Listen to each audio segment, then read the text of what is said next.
بسم اللہ الرحمن الرحیم۔ السلام علیکم، میں منیر شاکر۔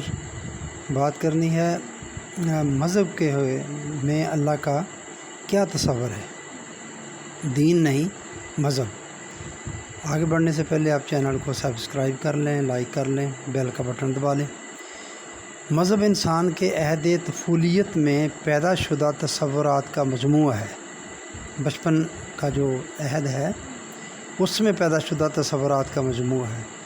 جب وہ بچے کی طرح ہنوز قانون کے تصور سے ناآشنا تھا، انسان اب بالغ ہو چکا ہے اور عقل و فکر کی روح سے اللہ کے اس تصور کو اپریشیٹ کر سکتا ہے جو دین نے عطا کیا ہے۔ دین اور مذہب میں فرق ہے بہت، لیکن مذہبی پیشوائیت کا مفاد اسی میں ہے کہ ذہن انسانی اپنے عہد طفولیت میں رہے، اس لیے وہ لوگوں کو اس طرف آنے نہیں دیتے۔ وہ انسانی ذہن میں اس قسم کے اللہ کا تصور راسخ کرنا چاہتے ہیں جس سے وہ درمیانی واسطہ بن کر لوگوں کی مرادیں پوری کرا دیں اور یوں عوام سے اپنی خدائی منواتے رہیں۔ اس مقصد کے لیے مذہبی پیشوائیت نے ملوکیت کا تصور عام کیا، یا یوں کہیے کہ ملوکیت اور مذہبی پیشوائیت نے گٹھ جوڑ کر لیا اور بادشاہوں کے ذی اقتدار ہونے کا ثبوت یہ دیا کہ وہ کسی قاعدے اور قانون کا پابند نہیں، وہ جو جی میں آئے کرے اور جیسا چاہے حکم دے دے۔ اس قسم کے نظام ملوکیت اور مذہبی پیشوائیت کے تابع زندگی بسر کرنے والا انسان احکام کی پابندی کا تصور تو کر سکتا ہے، قانون کی اطاعت کا نہیں۔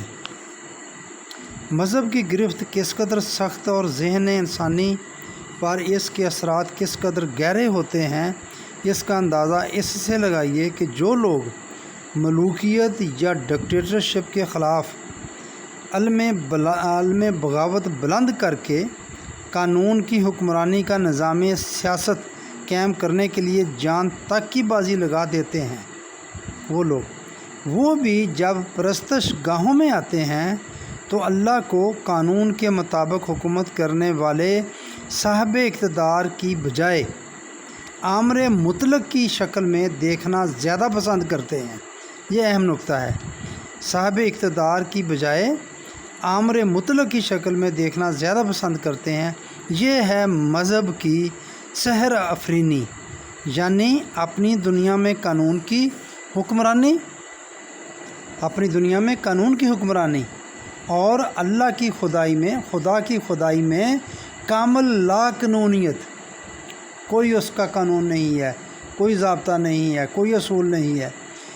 دین اسی دوئی کو مٹانے کے لیے آیا تھا، یعنی یہ کہنے کے لیے کہ انسانوں کی تمدنی زندگی کا نقشہ خارجی کائنات کا سا ہونا چاہیے، جہاں قاعدے اور قانون کی حکمرانی ہے۔ اللہ کی پوری کائنات قوانین اور اصولوں اور ضابطوں میں جکڑی ہوئی ہے۔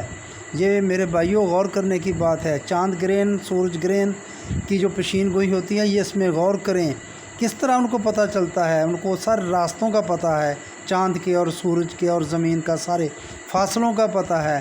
تو یہ ہے اس کا خارجی نظام، جہاں وہ ایک منٹ سیکنڈ کا بھی فرق نہیں ہوتا۔